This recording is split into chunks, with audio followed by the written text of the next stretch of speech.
Euro চ্যাম্পিয়নশিপের quarter ফাইনালে আজ রাতে ইংল্যান্ড নেদারল্যান্ডসের অগ্নি পরীক্ষা। শেষ চারে ওঠার পথে ইংল্যান্ডের সামনে বাধা সুইজারল্যান্ড। ডুসেলডর্ফে ম্যাচটি শুরু হবে রাত 10টায়। রাতের অপর ম্যাচে নেদারল্যান্ডসের প্রতিপক্ষ আসরের চমক তুরস্ক। বার্লিনে ম্যাচ শুরু হবে রাত 1টায়। একটি গোল উদযাপন যেন গলার কাঁটা তুরস্কের জন্য। শেষ 16 অস্ট্রিয়ার বিপক্ষে ম্যাচে গোলের পর এইভাবেই উদযাপন করেছিলেন তুর্কি তারকা মারিহ দামিরাল। সেই উদযাপনকে রাজনৈতিক উল্লেখ করে দামিরালকে 2 ম্যাচের নিষেধাজ্ঞা দিয়েছে উয়েফা। ফলে সেমিফাইনালের মতো বড় মঞ্চে নেদারল্যান্ডসের বিপক্ষে দুশ্চিন্তায় তুর্কিরা।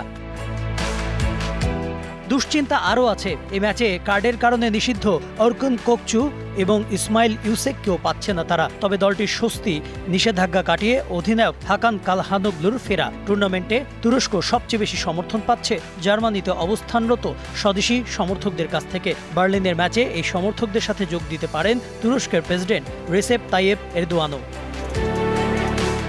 গ্রুপ পর্বে তৃতীয় হয়েও ভাগ্যের জোরে নকআউটে পা রেখেছিল নেদারল্যান্ডস। শেষ 16 রোমানিয়াকে 3-0 গোলে হারিয়েছিল রোনাল্ড কোমানের দল। 1988 সালের চ্যাম্পিয়ন হওয়ার পর ডাচরা আধিপত্য ধরে রাখতে পারেনি পরের আসরগুলোয়। 2004 সালে সবশেষ সেমিফাইনালে খেলেছিল তারা। এবার সেমিফাইনালে প্রত্যাশা পূরণ করতে চায় ডনি মালেন, কোডি গাকপোরা। নেদারল্যান্ডসের মতো ইংল্যান্ড ততটা চাপমুক্ত নেই। সেমিফাইনালে ডুসেলডর্ফে তাদের প্রতিপক্ষ সুইজারল্যান্ড। ইংল্যান্ডের কোচ হিসেবে 100তম ম্যাচে ডাগআউটে থাকার অপেক্ষায় England coach Gareth Southgate. All time Roma. Taste it, love it.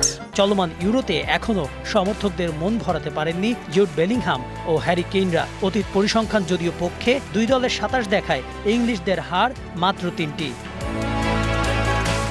অপরদিকে সুইজারল্যান্ড বর্তমান চ্যাম্পিয়ন ইতালিকে বিদায় করে এসেছে সেমিতে। গত বিশ্বকাপের পর খেলা 18 ম্যাচের মধ্যে সুইজারল্যান্ড হেরেছে মাত্র 1টিতে। চলতি আসরে এ পর্যন্ত 36টি ট্যাকল করেছে তারা, গোল হজম করেছে মাত্র 3টি। ইংল্যান্ডের বিপক্ষে সেমিফাইনালে এই গোছানো ফুটবলটাই খেলতে চায় সুইসরা। Konok Mahmud, DBC news desk.